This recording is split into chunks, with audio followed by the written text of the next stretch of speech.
सभी विद्यार्थियों को मेरा नमस्कार। सीजीबीएसई अर्थात छत्तीसगढ़ बोर्ड कक्षा 10वीं के गणित विषय में हमारा जो अध्याय 1 है जो कि बहुपद है, उसके प्रश्नावली 1.3 अर्थात प्रश्नावली 3 के यहाँ पर प्रश्नों को हम करने जा रहे हैं। पाठ्य पुस्तक के सभी प्रश्नों को हल करेंगे, साथ ही साथ बेसिक कॉन्सेप्ट के साथ आपको ये संपूर्ण हल मिलेगा। मतलब उसके क्या क्या बेसिक है, रूल रेगुलेशन, सारी चीजों को क्लियर किया जाएगा। उसके बाद प्रश्नावली की ओर हम पढ़ेंगे। तो चलिए, सभी विद्यार्थियों का मैं अपने इस प्यारे से यूट्यूब चैनल में हार्दिक अभिनंदन एवं स्वागत करता हूं, जिसका नाम है पीके मैथ्स एजुकेशन।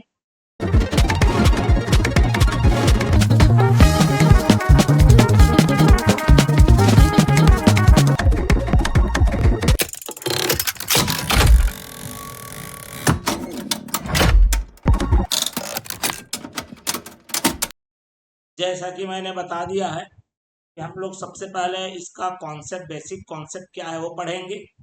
उसके पश्चात प्रश्नावली की ओर पढ़ेंगे और देखते हैं क्या क्या प्रश्न लगा है। तो आज का जो हमारा टॉपिक रहेगा वो है अध्याय 1 में बहुपद प्रश्नावली 3। और इस प्रश्नावली 3 में जाने से पहले जो हमारा बेसिक कॉन्सेप्ट रहेगा, आज का जो टॉपिक है वो है बहुपद का गुणनखंड। अब ये बहुपद का गुणनखंड करना क्या होता है, कैसे होता है, सारा मैं बेसिक यहाँ पर बताने वाला हूँ। वीडियो को अंत तक जरूर देखिएगा। चैनल में नए तो चैनल को सब्सक्राइब कर बेल आइकन नोटिफिकेशन ऑन कर लीजिए। और जो विद्यार्थी हमारा पुराना वीडियो नहीं देख लिए हैं, इसका अगला जो हमारा आगे का प्रश्नावली जो हो चुका है, उनके लिए लिंक हमने डिस्क्रिप्शन बॉक्स में अवेलेबल कर दिया है। तो चलिए, कॉन्सेप्ट इसका क्या है, बेसिक कॉन्सेप्ट है इस प्रश्नावली का, वो है गुणनखंड करना। तो मैं यहाँ पर टॉपिक और हेडिंग लिख देता हूँ, ठीक है। चलिए, बहुपद का गुणनखंड करना, ठीक है। अब गुणनखंड करने का मतलब क्या है? गुणनखंड, नाम ही गुणनखंड है, मतलब गुणा के रूप में खंड मतलब तोड़ना, ठीक है। कोई भी बहुपद हमारा है उसको गुणा के रूप में हम तोड़ेंगे। तो किस प्रकार से तोड़ेंगे या किस प्रकार से गुणनखंड करेंगे? तो सबसे जो पहला विधि है, अनेक प्रकार से आप बहुपद को गुणनखंड कर सकते हैं। आपके जो पुस्तक में दिया है वो सबसे पहले जो है दिया है वो है उभयनिष्ठ लेकर। चलिए, उभयनिष्ठ निकाल कर। अब ये विधि क्या चीज है, जरा हम इसको गौर करते हैं। मैं एक यहाँ पर उदाहरण स्वरूप प्रश्न लेता हूं। जैसे ले लेता हूं मैं x की घात 2 ऋण 3x। मैंने एक बहुपद लिखा x की घात 2 ऋण 3x। अब इन दोनों में एक जैसा एक चीज है जो कॉमन दिख रहा है, उसी को अंग्रेजी में कॉमन कहते हैं, उभयनिष्ठ को ही। तो दोनों के पास x है, तो यहां से x निकल जाएगा और ये आ जाएगा x ऋण 3। अब ये देखिए, दो गुणा के रूप में ये टूट चुका है, तो ये हो गया गुणनखंड।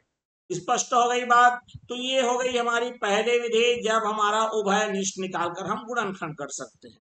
स्पष्ट हो गया बात, बिल्कुल। दूसरा जो विधि बताया गया है वो है सर्व समीका का उपयोग करके। सर्व समीका का उपयोग करके, ठीक है।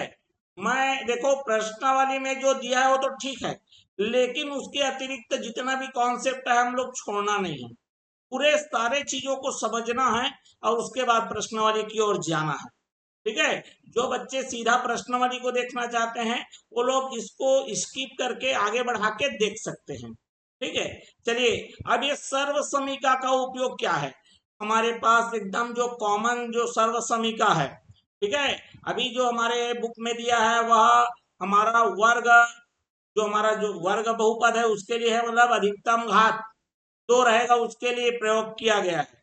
तो यहाँ पर आपने पढ़ा होगा एक सर्व समीका होती है, ए का वर्ग ऋण बी का वर्ग बराबर, एक बार दोनों जुड़ेगा और एक बार दोनों घटेगा, पहला।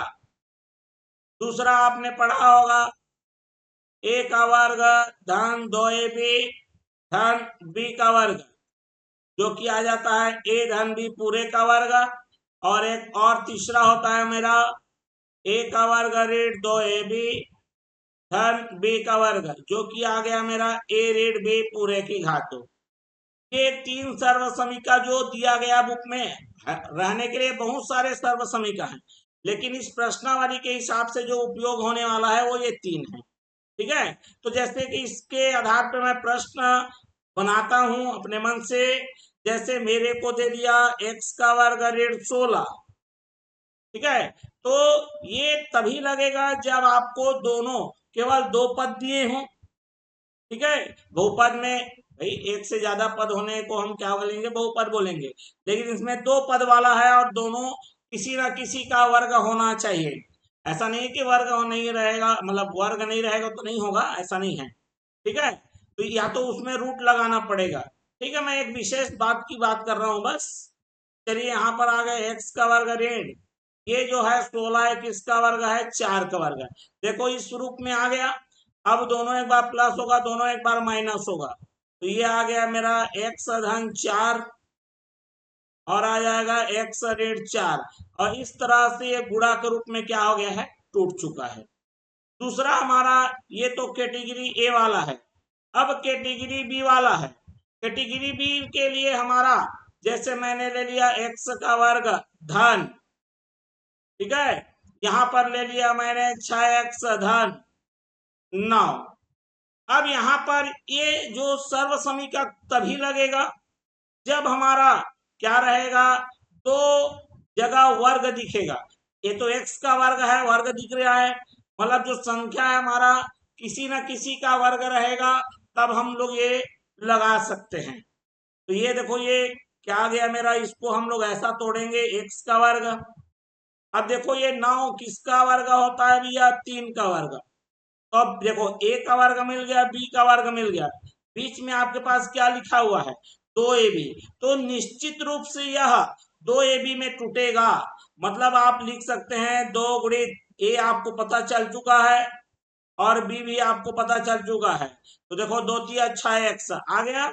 अब यहाँ पर ये ए का काम करेगा, ये बी का काम करेगा, और इस प्रकार हम लोग लिख सकते हैं सर्व समीका का उपयोग करके ए धन बी का वर्ग, अर्थात यहाँ ए का काम x कर रहा है और बी का काम 3 कर रहा है, तो x धन 3 पूरे का वर्ग, जो कि आएगा x धन 3 और एक बार और x धन 3, क्योंकि घात 2 लगा है, मतलब एक ही चीज को दो बार गुणा के रूप में लिखना है। तो इस तरह से एक बार और तोड़ सकते हैं। ठीक, तीसरा हमारा है जो, यहाँ पर इसको सी लिख देता हूं मैं। एक तीसरा है जिसमें प्लस के बजाय क्या आएगा, माइनस आएगा। ठीक है, जैसे कि अपन हम लोग ले लेते हैं x का वर्ग ऋण 12x धन 36। मैंने एक प्रश्न ऐसा ले लिया, अपने मन से बना लिया। अब यहाँ पर देखो एक तो वर्ग दिख रहा है, ये जो 36 है वो भी किसी न किसी का वर्ग है, और बीच में यहाँ पर ऋण चिन्ह लगा है, मतलब ए ऋण बी का वर्ग वाला सर्व समीका यहाँ पर उपयोग होने वाला है। तो इस प्रकार से हम लोग देखेंगे x का वर्ग, और ये 36 किसका वर्ग है, 6 का वर्ग है, मतलब ए मिल गया, बी मिल गया, मतलब निश्चित रूप से बीच वाला 2ab में टूटेगा, और ये आ जाएगा ऋण 2 गुणित ए के जगह में x और बी के जगह में 6, तो ए के जगह में x प्रयोग करेंगे और बी के जगह में 6, और चूंकि ये ऋण है इसलिए आ जाएगा x ऋण 6 का वर्ग। हम लोग लिखेंगे यहाँ पर सर्व समीका ए का वर्ग ऋण 2ab धन बी का वर्ग बराबर ए ऋण बी का वर्ग प्रयोग करने पर, ठीक है, या उपयोग करने पर। अब ये देखिए वर्ग है, तो वही संख्या दो बार गुणा के रूप में लिखी जाएगी, और इस तरह से ये गुणा के रूप में टूट गया, गुणनखंड हो गया। तो ये तो हो गया दो विधि। दूसरी विधि जिसमें 3 प्रकार के सर्व समीका वर्तमान में जो बुक में दिया है उसके हिसाब से बता रहा हूँ, बहुत सारे सर्व समीका हैं, ऐसा नहीं कितना ही है, जो बुक में दिया है उसके हिसाब से भी मैं चल रहा हूँ। ठीक है, नहीं तो फिर बहुत लंबा चौड़ा है। अब हमारा जो तीसरा और मूल मुद्दा जो इस प्रश्नावली में दिया गया है वो है मध्य पद को तोड़ना। ठीक है, और यही मुख्य है। तो चलिए यहां पर देखते हैं तीसरा हमारा विधि। तो जो तीसरा विधि है वो है मध्य पद को तोड़कर, मध्य पद को तोड़कर गुणनखंड करना। अब ये क्या है, मध्य पद तोड़ना क्या है, कैसे करेंगे, ये पूरा एक एक कॉन्सेप्ट यहाँ पर मैं क्लियर करूंगा बिल्कुल प्रश्नों के साथ। क्लियर हो गया बात।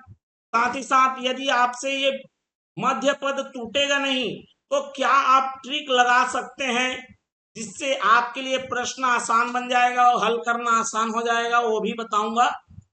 बिल्कुल वीडियो में अंत तक आप बने रहिए, लंबा रहेगा लेकिन एक एक चीज आपका कॉन्सेप्ट क्लियर होगा। ठीक है, तो चलिए देखो, सबसे पहले मध्य पद को तोड़कर गुणनखंड करने वाले में प्रश्न आपके 4 कैटेगरी में बढ़ सकते हैं। ठीक है, ये वर्ग हमारा जो वर्ग बहुपद है उसके लिए बात कर रहा हूं मैं। ठीक है, तो चलिए यहां पर जरा देख लो प्रश्न किस किस प्रकार से हो सकता है। देखो सबसे पहले तो हमारे पास जो है वो इस रूप में रहेगा, ए एक्स का वर्ग धन बी एक्स धन सी। पहला प्रकार का प्रश्न प्रकार ए, जिसमें यहां भी धन रहेगा इधर भी धन रहेगा, दोनों में धन रहेगा।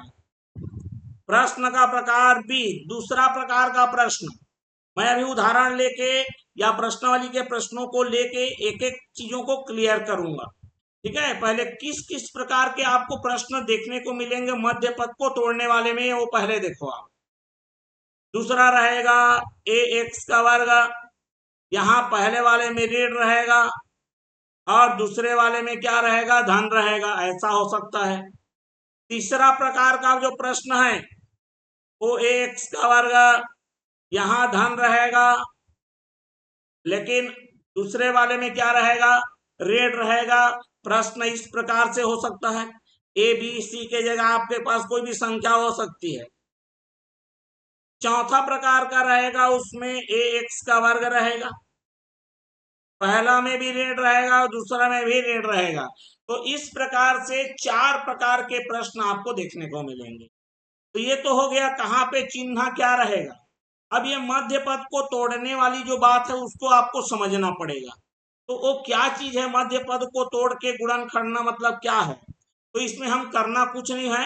देखो आपका जो ये वर्ग वाला है उसका गुणा करना है इसके साथ नियतांक, जो खाली संख्या दिख रहे केवल संख्या, और जो भी आपका ये उत्तर प्राप्त होगा, ठीक है, बीच में जो भी संख्या रहे उसको इस प्रकार से 2 भागों में तोड़ना है कि इसका जो उत्तर है किसके बराबर आ जाए, ए गुणित सी के बराबर आ जाए। मतलब बीच वाले को ऐसा 2 संख्या में तोड़ना है कि जिसका हम गुणा करें। ठीक है, मैंने बी को मान लो बीच वाले को, ठीक है, डी और ई के रूप में ऐसा तोड़ा। ठीक है, चाहे धनात्मक हो सकता है या ऋणात्मक हो सकता है, तो ठीक है, अभी पूरे प्रश्न को करेंगे तो एक एक चीज समझ में आएगा। ठीक है, और इन दोनों को मैंने बी को 2 रूप में तोड़ा, डी और ई के रूप में, और उसका जो गुणा है इसके बराबर आना चाहिए, पहला और अंतिम के गुणा के क्या आना चाहिए, बराबर होना चाहिए। क्लियर हो गया बात। ये तो हो गया कॉन्सेप्ट। अब ये बनेगा कैसे, टूटेगा कैसे, एक एक चीजों को प्रश्न के माध्यम से प्रस्तुत करते हैं। तो चलिए बढ़ते हैं प्रश्नावली की ओर। अब देखिए यहाँ पर प्रश्नावली 3 है, इसमें आपके 12 प्रश्न दिए हुए हैं। पूरे 12 प्रश्नों को करेंगे, हमारा क्या हो जाएगा, समय अतिरिक्त लगेगा। इसके बजाय हम वो जो 4 टाइप का आपको ये जो बताया हूं धन ऋण वाला, ठीक है, तो यहाँ पर आपको मैं एक एक नियम को समझाता हूं, एक एक प्रश्न हर कैटेगरी का एक एक प्रश्न ले लेता हूं और समझाता हूं प्रश्नावली से। ठीक, समझ में आ गया। तो चलिए यहाँ पर मैंने उसको अलग से लिख के रखा है। अब यहाँ से हम देखते हैं, देखो यहाँ पर देखो दोनों जगह ऋण है, यहाँ दोनों जगह धन है। यहाँ पहला धन है, दूसरा ऋण है, और यहाँ पर पहला ऋण है और दूसरा धन है। मतलब 1 2 3 4 हम लोग प्रश्न करेंगे, जिससे हमारा कॉन्सेप्ट पूरा क्या हो जाएगा, क्लियर हो जाएगा। यदि अन्य कोई समस्या आती है हमें कमेंट बॉक्स में जरूर लिखिए।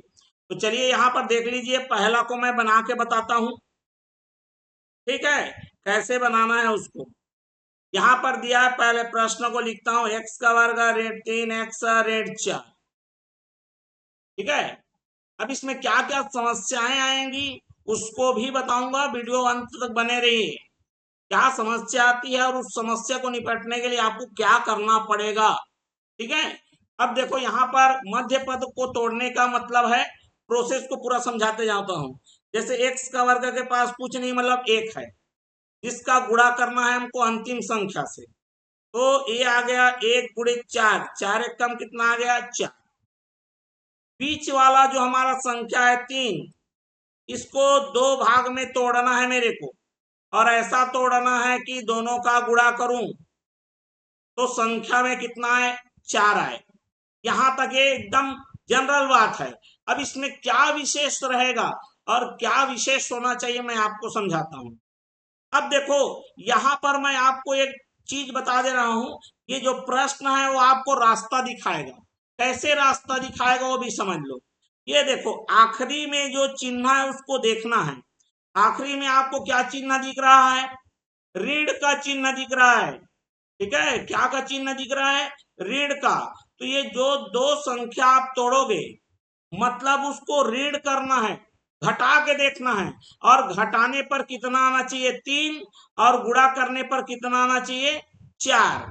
तो देखो यही चीज, ये जो अंतिम वाला है यही बताता है कि उस मध्य पद को जब तोड़ोगे तो जोड़ोगे कि घटाओगे, कौन बताएगा वो, ये आखिरी वाला। आखिरी में ऋण है तो ऋण होगा, मतलब घटा के देखना है, और अंतिम में धन रहेगा तो जोड़ के देखना है। तो यहाँ पर देखिए ऋण है तो मैं इसको दो ऐसा संख्या लूंगा जिसको घटाने पर कितना आना चाहिए, 3, और गुणा करने पर कितना आना चाहिए, 4 आना चाहिए।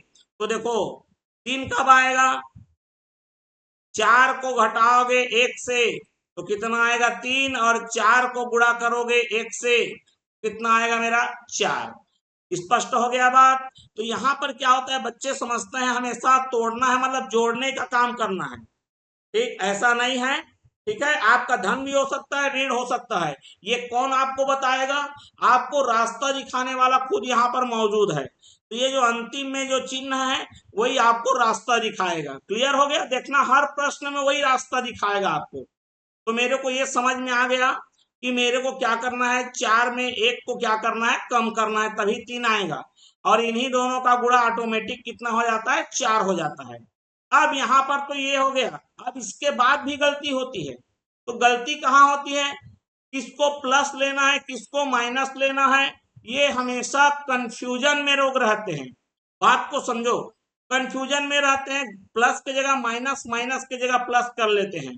तो आपको आज एक ब्रह्मास्त्र बताने वाला हूं जिससे कभी भी प्लस या माइनस में कोई गलती नहीं होगी। स्पष्ट हो गई बात। तो चलिए देखिए यहाँ पर पहला संख्या हमारा क्या लिखा है, पहला बात x का वर्ग, लिखिए उसे। उसके बाद कौन सा चिन्ह है, माइनस, लगाइए उसे, ठीक है। अब ये जो संख्या क्या थी मेरी, 3, 3 कैसे आएगा, 4 में जब 1 को आप क्या करोगे, घटाओगे, तो इसका मतलब ये आ जाएगा 4x ऋण 1x। बस गलती यहां मत करना, ये ब्रैकेट लगाना बिल्कुल मत भूलना, ठीक है। जो आपको माइनस करने पर 3 आ रहा है ना भाई, तो यहां पर माइनस करना है, बाकी को अपने जगह में रहने दो, बाकी आपको कोई छेड़खानी नहीं करनी है, ठीक है।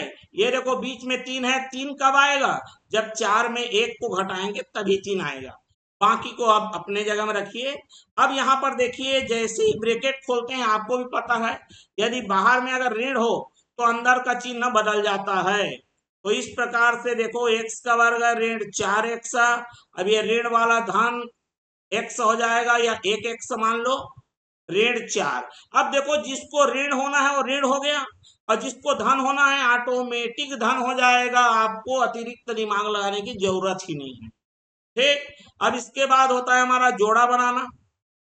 चलिए जोड़ा बना लिया हमने। अब जोड़े में से देखना है कॉमन क्या है। तो ये आ गया x और x रेड 4, x कॉमन है।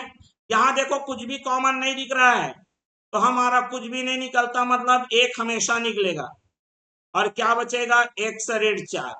अब यहीं पे एक और चीज बता देता हूं जिससे आपको पता चल जाएगा कि मैंने गलती किया या नहीं किया है, दोनों पता चल जाएगा। ये देखो, पहले पद में यदि कॉमन निकालने के बाद जो यहाँ पर बचा है वही दूसरे में भी बचना चाहिए। अगर नहीं बच रहा है तो समझ जाना कि आप उस स्टेप में क्या कर लिए हो, गलती कर लिए हो। और ये एक और भी आपके लिए इशारा होता है कि आपको कौन कितना चीज कॉमन निकालना है वो भी बता देता है। ठीक है, प्रश्न में देखेंगे। अब देखिए दोनों के पास x रेड 4 है, बाहर निकाल लीजिए। यहाँ पर क्या बचा, खाली x बचा। यहाँ पर क्या बचा, धन 1। और इस तरह से गुणा के रूप में क्या हो गया, टूट गया। स्पष्ट हो गई बात, बिल्कुल। चलिए दूसरा को देखते हैं यहाँ पर।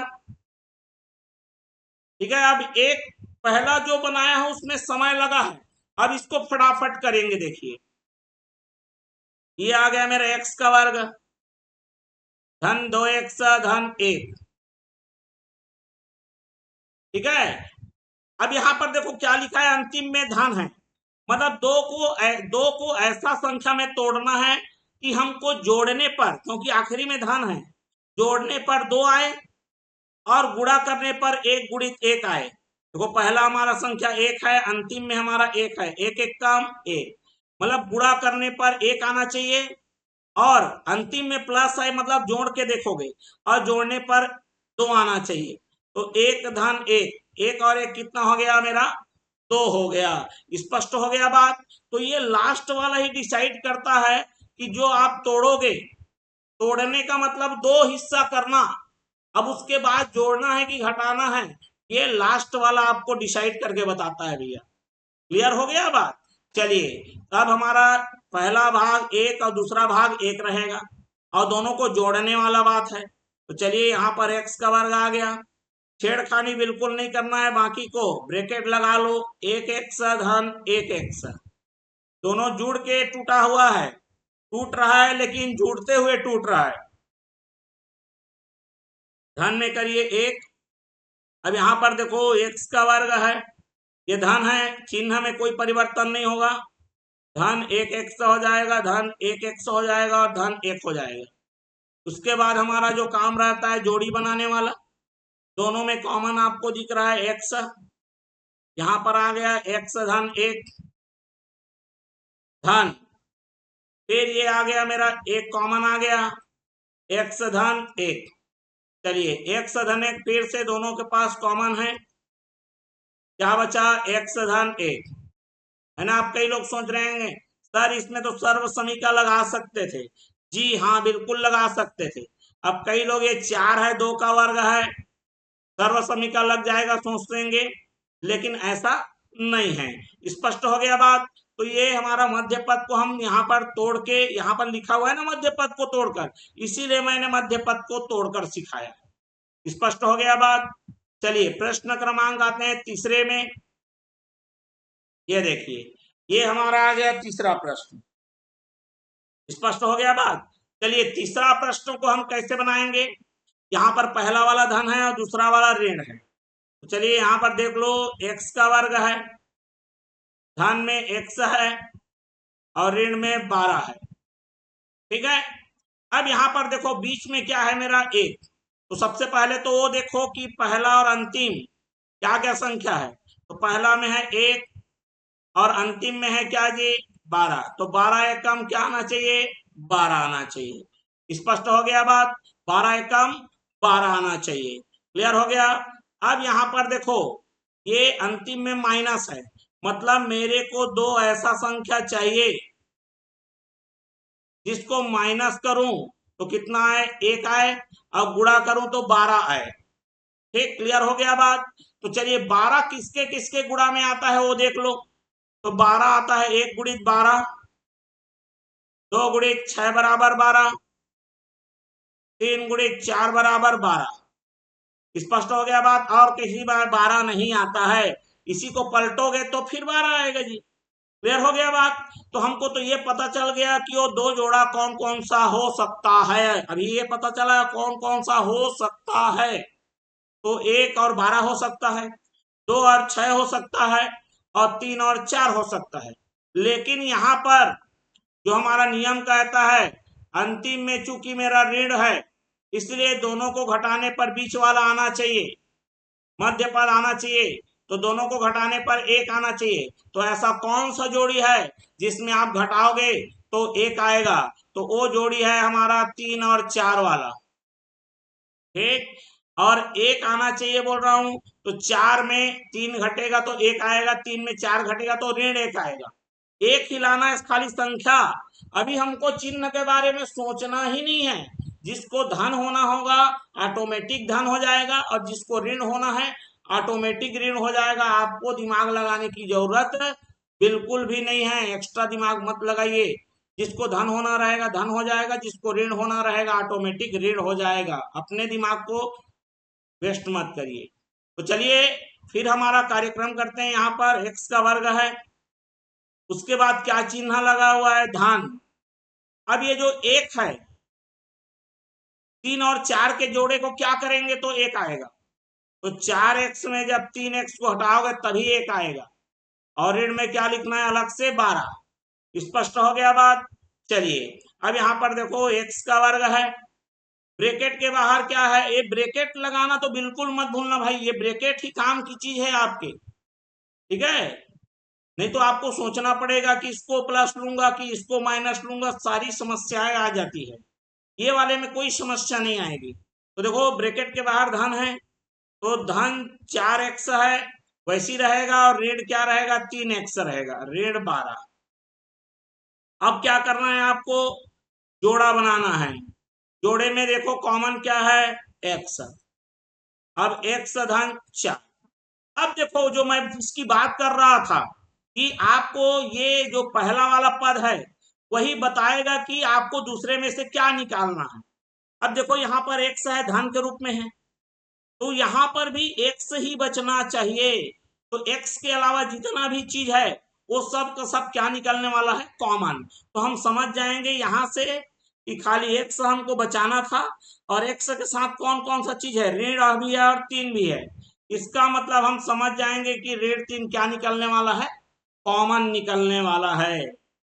ठीक है, तो आपका ये पहला पद ही डिसाइड कर देगा कि दूसरे पद में से क्या आपको कॉमन निकालना है, दूसरा जोड़ा में से। क्लियर हो गया बात। चलिए तो ये हमारा क्या हो जाएगा? x। चूंकि ऋण बाहर निकलता है तो दोनों में से ऋण बाहर निकलेगा, तो दोनों का चिन्ह बदल जाएगा। अगर ऋण रहेगा तो धन लिखाएगा, और धन रहेगा तो ऋण लिखाएगा। तो देखो यहाँ ऋण बाहर निकल चुका, ये ऋण है, ये भी ऋण था इसलिए धन लिखा गया। ये ऋण है इसलिए फिर से क्या लिखाएगा? धन। क्योंकि 12 में से 3 निकल गया। कई लोग सोचेंगे 9 बचेगा सर, नहीं, कूड़ा के रूप में देखना है। देखो तो 12 में से 3 निकल गया तो क्या बचेगा? 4 बचेगा। अब देखो फिर आपको वही दिख रहा होगा, एक जैसा दिखना चाहिए। अगर नहीं दिखा मतलब समझ लो आप कहीं ना कहीं गलती कर चुके हो। अब देखिए इस तरह से हमारा यह गुणा के रूप में फिर से टूट चुका है। स्पष्ट हो गया बात। चलिए अब बढ़ते हैं चौथे के लिए। चौथा प्रश्न हमारा जो कि दिया हुआ है x का वर्ग ऋण 8x और धन में कितना है मेरा? 15। स्पष्ट हो गया बात। चलिए अब यहां पर जरा देखिए, हमारा पहला संख्या है 1 और अंतिम संख्या है 15। तो 1 गुणित 15 करोगे तो 15 आ रहा है। बीच में कौन सी संख्या है? 8 है, और अंतिम में कौन सा चिन्ह है? धन। इसका मतलब मेरे को 8 को, ठीक है, मतलब 2 ऐसा संख्या लेना है जिसको जोड़ू, क्योंकि आखिरी में धन है, यही डिसाइड करेगा कि वो 2 संख्या जो तोड़ रहे हो आप उसको धन करोगे कि ऋण करोगे, कौन बताएगा? ये आखिरी वाला। क्योंकि धन है इसलिए मैं 2 ऐसा संख्या लूंगा जिसको जोड़ू तो कितना दिखना चाहिए? 8, और गुणा करूं तो कितना दिखना चाहिए? 15। ठीक है, तो आप ये पता कर लीजिए कि 15 किसके किसके गुणा में आता है। तो 15 1 गुणित 15 में आएगा, 2 में तो आएगा नहीं। 3 पंचे 15, और किसी में तो 15 नहीं आता इसके अलावा, मतलब 1 गुणित 5 होगा या 3 गुणित 5 होगा। अब इस जोड़ी में देखना है कि 8 किस में आएगा जोड़ने पर। तो यहाँ हमारा देखो 3 गुणित 5 में हमारा क्या हो रहा है, 8 आ रहा है, मतलब 3 और 5 को जोड़ोगे तो 8 आएगा। मतलब वो दो संख्या कौन कौन हो गए, एक 3 टूटेगा और एक 5 टूटेगा। ठीक है, चलिए, और वो भी किस में आएगा, धन में आएगा। किस में आएगा, धन में आना है। स्पष्ट हो गई बात। चलिए तो लिखते हैं हमारा x का वर्ग, ये जो चिन्ह है उसको बदलो मत। 8 कैसे आएगा, जोड़ने पर आना चाहिए, क्योंकि अंतिम में धन लगा इसलिए जोड़ के आना है। तो ये क्या हो जाएगा मेरा, 3x धन 5x। ठीक है, और अंतिम में क्या लिखा हुआ है, धन 15। फिर से वही काम करना है, ब्रैकेट खोलने वाला, x का वर्ग। देखो ये ब्रैकेट के बाहर ऋण है तो दोनों का चिन्ह बदलेगा, मतलब ये धन है वो भी ऋण होगा और ये धन भी क्या होगा, ऋण होगा। और धन 15, ऐसा आखिरी वाले को मत बदल देना, ये केवल जो ब्रैकेट में है उसके लिए है। अब फिर क्या करना है, जोड़ी करना है। चलिए जोड़ी में से देखो कॉमन क्या दिख रहा है आपको, x ऋण 3 हो गया। अब देखो यहाँ पर जो हमने उभयनिष्ठ निकाल कर, कॉमन निकाल कर जो निकाला है उसमें पहला वाला धनात्मक है, लेकिन यहाँ पर जो शुरू हो रहा है वो ऋण में है। इसका मतलब पहली बात तो ये समझ जाओ कि ऋण निकलेगा। दूसरा ये देखो यहाँ पर x है और यहाँ पर 5x है, मतलब x ही बचना चाहिए, तो 5 अतिरिक्त है, इसका मतलब ये समझ जाओ कि 5 भी कॉमन निकलेगा। ठीक है, ऋण भी निकल गया, 5 भी निकल गया, क्या बचा, x। अभी मैंने बताया कि यहाँ पर यदि कॉमन में ऋण निकाल चुके हो, चिन्ह बदलेगा, ऋण वाला धन लिखा रहा है, ये धन वाला अब क्या लिखाएगा, ऑटोमेटिक ऋण लिखाएगा। 5 निकाले हो तो कितना, 3। मैंने एक और बात बता दिया है, गलती पकड़ने का तरीका बता दिया है। यहाँ x कितना है, x ऋण 3 है, तो इधर भी x ऋण 3 ही बचना चाहिए। नहीं बचा मतलब गलती कर चुके हो, समझ जाना। चलिए अब दोनों में फिर एक जैसा कॉमन वही दिख रहा है, x ऋण 3, क्या बचा, x बचा, यहाँ पर बचा ऋण 5, और इस प्रकार से ये दो गुणा के रूप में क्या हो चुका है, टूट चुका है। तो ये तो हो गया कि आपको ये 4 प्रकार के प्रश्न के अलावा कोई और प्रश्न आएगा नहीं। दोनों जगह ऋण हो सकता है, दोनों जगह धन हो सकता है, पहला धन दूसरा ऋण हो सकता है, या पहला ऋण दूसरा धन हो सकता है, ये 4 कैटेगरी में। अब मेन समस्या क्या आएगी, मेन समस्या ये है, ये तो छोटा छोटा संख्या है तो पता चल जा रहा है, समझ रहे बात को। समस्या कहाँ पे आएगी, यदि हमारे पास संख्या क्या रहेगा, बड़ा रहेगा। स्पष्ट हो गया बात। यदि हमारे पास जैसे यहाँ पर 15 है, 12 है, तो छोटा छोटा है, 2-4 गुणा कर रहे हैं, टूट जा रहा है। 342, 526, ऐसा ऐसा हुआ, तो भैया 526 मैं उदाहरण के लिए दे रहा हूं, तो भैया 526 तो कई संख्याओं के गुणा में आएगा, ऐसा एक उदाहरण मान के चल रहा हूं। जैसे मैंने ले लिया 72, ठीक है, क्या ले लिया मैंने, 72 ले लिया। अब 72 क्या है, 1 गुणित 72, 2 गुणित 36, 3 गुणित 24, 4 गुणित 18, ठीक है, 5 में आएगा नहीं, 6 गुणित 12, ठीक है। इस प्रकार से बहुत सारे संख्या आएंगे। तो यहाँ पर का समस्या जो है, सबसे बड़ा समस्या है वो वही है कि यदि बड़ी संख्या है तो उसको हम गुणनखंड विधि से कैसे हल करेंगे, मध्य पद को तोड़कर कैसे हल करेंगे, पहला समस्या ये। दूसरा समस्या ये है, ये अगर जैसे वर्गमूल वाला हो गया बीच में या अंतिम में, तो वर्गमूल वाले को कैसे तोड़ेंगे। तो ये विशेष प्रकार के दो समस्यात्मक प्रश्न आपके पास बन सकते हैं। स्पष्ट हो गया बात। तो ये समस्यात्मक प्रश्न आएगा तो कैसे हल करना है, क्या उसका ट्रिक है कि हम उसको तुरंत कौन कौन से संख्या में वो बीच वाला टूटने वाला है, हम तुरंत कैसे जान पाएंगे, इसका शानदार सा ट्रिक है, आगे वाले में हम बताएंगे। क्योंकि इसमें अभी हमारा समय काफी हो चुका है ये वाला, तो उसका क्या ट्रिक है जबरदस्त तरीके से बताएंगे। कमेंट बॉक्स में लिखिए आपको चाहिए ट्रिक, तो कि बिल्कुल न्यू ट्रिक लिख दीजिए, हम समझ जाएंगे, या पूरा लिखिए कि वो ट्रिक को आप बता दीजिए, बिल्कुल उसका अलग से वीडियो हम लेकर उपस्थित होंगे। तो चलिए, यहाँ तक मेरे को लग रहा है कि जो मैं समझाना चाह रहा था आप तक पहुंच चुका होगा, समझ में आ गया होगा। अगर वीडियो आपको अच्छा लगा हो तो लाइक शेयर जरूर करिए। चैनल में नए हैं तो सब्सक्राइब कर बेल आइकन नोटिफिकेशन ऑन कर लीजिए। तो चलिए फिर मिलते हैं इसके अगले प्रश्नावली और एक नए कॉन्सेप्ट के साथ नए वीडियो में। तब तक के लिए धन्यवाद एवं नमस्कार।